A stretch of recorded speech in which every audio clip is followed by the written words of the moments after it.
Hello friends, আমি শুভম। এখন review করব অ্যাক্সিডেন্ট অর কনস্পিরেসি গোদরা বলে সিনেমাটা, যেটা ডাইরেক্ট করছে এম.কে. শিবাক্স। কাস্টে আছে রণবীর শোরে, মনোজ যোশী এবং আরো অনেকে।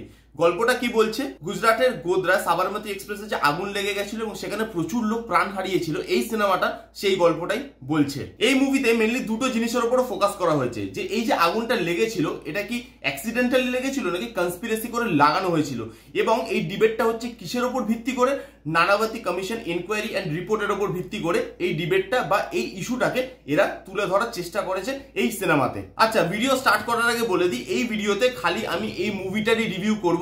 এই মুভিটা ছাড়া এই মুভির সম্বন্ধে অন্য কোনো জিনিস নিয়ে কিন্তু এই ভিডিওতে কোনো আলোচনা করব না।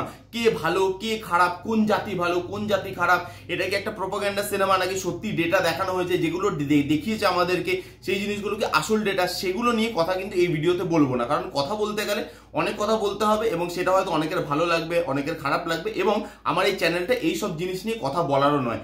মুভিটার বিচার করব, মুভিটার ওপরে ভিত্তি করে সিনেমাটা কেমন হয়েছে, ভালো কি খারাপ, সেটা নিয়ে রিভিউ করব। চলুন ভিডিও স্টার্ট করি। এবার যদি এই সিনেমার পজিটিভ দিক নিয়ে কথা বলি, ফার্স্ট হচ্ছে এর র ট্রিটমেন্ট। এই সিনেমাটা যেভাবে র ভাবে ট্রিটমেন্ট করা হয়েছে না, আপনার দেখলে না ভেতর থেকে আপনার গা গুলিয়ে উঠবে, আর খুব ডিস্টার্বিং জিনিসপত্রগুলো। তো বাচ্চাদের জন্য এবং যারা দুর্বল মনের মানুষ তাদের জন্য সিনেমাটা নয়, কারণ এখানে যে আগুন লাগানোর সিনটা দেখানো হবে সেটা যেভাবে র ভাবে শুট করা, এবং পুরো সিনেমা জুড়ে যেভাবে র ফুটেজ দেখানো হয়েছে সেগুলো সত্যি ডিস্টার্বিং। অনেক মানুষ কিন্তু সেই ট্রিটমেন্টটা সহ্য করতে পারবে না। এই জিনিসটা বা এই গল্পটা ওই ট্রিটমেন্টটা না ডিমান্ড করছিল, এবং এই সিনেমাতে ওই ট্রিটমেন্টটা রাখা হয়েছে, খুবই র ট্রিটমেন্ট রাখা হয়েছে, যেটা দেখতে খুব অথেন্টিকেট লাগে।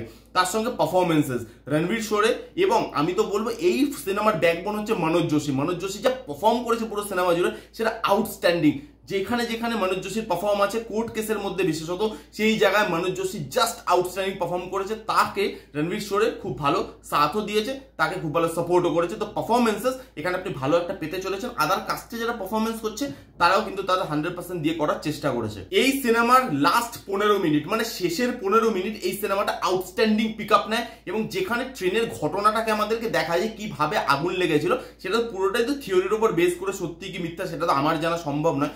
তো সেই জিনিসটা যেভাবে দেখিয়েছে সেটা আউটস্ট্যান্ডিংলি ক্রিয়েট করা হয়েছে, এবং লাস্টের 15 মিনিট আপনি আপনার চোখ থেকে জল বার করতেই হবে আপনাকে। লাস্টের 15 মিনিট এতটা ইমোশনাল, এবং থ্রু আউট দ্য মুভিও আপনি অনেক জায়গায় কিন্তু ইমোশনটা ফিল করবেন। তো এই মুভিটা ওই লাস্টের 15 মিনিট কি বেশি ইমোশনাল হয়ে যায়। থ্রু আউট দ্য সিনেমা এই মুভিটা আপনাকে কিন্তু ইমোশনাল করে। এই মুভিটা যখন আপনি দেখবেন তখন ফিল করবেন যে মুভিটার বাজেট বেশি নয়, কিন্তু সেই বাজেটটা যে বেশি নয় সেটার এক্সকিউজ তারা দেয়নি, সেটা ফিল হতে দেয়নি অডিয়েন্সকে। হ্যাঁ, আপনি ভিএফএক্স যদি খুব ভালোভাবে নজর দেন তাহলে হয়তো বুঝতে পারবে যে ভিএফএক্স একটুখানি কাঁচা কাজ হয়ে গেছে বা একটু বাজেটের অভাব আছে।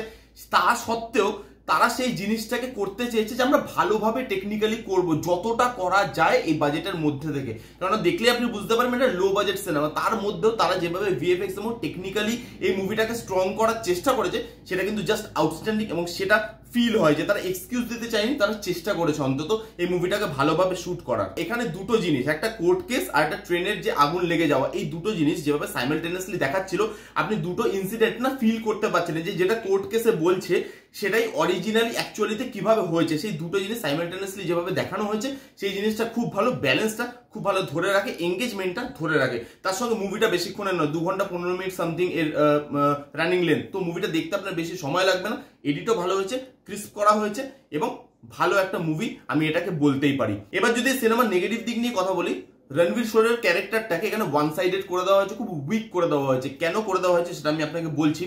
রণবীর শোরের ক্যারেক্টারটা এরকম ভাবে লেখা হয়েছে যে সে একটা ভুল জিনিসের হয়ে লড়ছে, সেটা সে প্রথম থেকেই জানে, এবং সে যখন লড়ছে তার লড়ার মধ্যে না জোরটা নেই। সেই জন্য কোর্টের মধ্যে মনোজ যোশী আর রণবীর শোর এই দুজনে যে টাসেল টোটা দেখতে মজা লাগে না। আপনি রণবীর শোরের ক্যারেক্টারটাকে দেখলেই বুঝতে পারবেন ডাইরেক্টর তাকে বলে দিয়েছে যে তুমি অলরেডি একটা ভুলের সাথে লড়ছো, ভুলের জন্য লড়ছো, এবং সেটা তোমার ভেতরে একটা গিল্ট প্রথম থেকেই কাজ করছে, এবং তুমি সেভাবেই পোর্ট্রে করবে ক্যারেক্টারটাকে।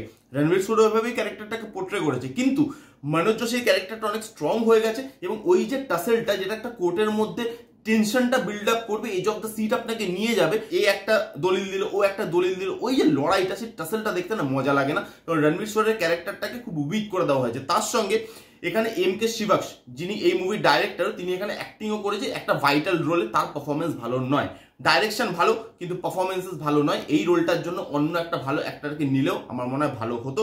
তার পারফরমেন্স আমার এখানে ভালো লাগেনি, সে যেই কটা জায়গায় এসে ইমোশনটা ওয়ার্ক করছে না আমার জন্য। আর এই সিনেমাটা দেখলে আপনি ফিল করবেন যে ডাইরেক্টর না অডিয়েন্সকে প্রথম থেকে একদিকে এগিয়ে নিয়ে যাচ্ছে, যে আমি এই গল্পটা বলতে চাইছি, এটাই সত্যি যেটা আমি দেখাচ্ছি এবং সেটাই তোমাকে বিশ্বাস করতে হবে।